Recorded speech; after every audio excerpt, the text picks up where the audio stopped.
तुम्हाला माहिती का, ही रेसिपी आज मी पहिल्यांदाच बनवली, पण घरच्यांना मात्र प्रचंड आवडली. त्यासाठी काय करायचं, रताळे स्वच्छ धुवून त्याची साल काढून घ्यायची आणि पातळ असे काप करून घ्यायचे. तुमचे रताळे जर खूपच मोठे असतील ना, तुम्ही गोल आकारामध्ये पण त्याचे काप करू शकतात. आता तवा घ्यायचा, तुम्ही पॅन पण घेऊ शकतात. त्यावर 1 चमचा साजूक तूप घालून घ्यायचं आणि जेवढे आपण काप केले होते रताळ्याचे त्यावर ते घालून घ्यायचे.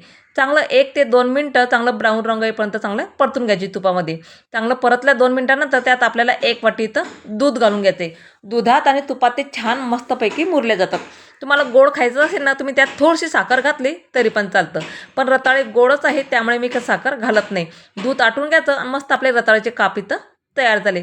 आज आहे महाशिवरात्री, त्यामुळे कोशिंबीर, साबुदाण्याची खिचडी आणि केळीची भाकरीसुद्धा बनवली. केळीच्या भाकरीचा व्हिडिओ मी कालच तुमच्यासोबत शेअर केला होता. त्यात बटाट्याची रस्सा भाजी केली, खरडा टाकला हिरवी मिरचीचा, केळीच्या पुऱ्यासुद्धा केल्या आहेत केळीच्या पिठाच्या.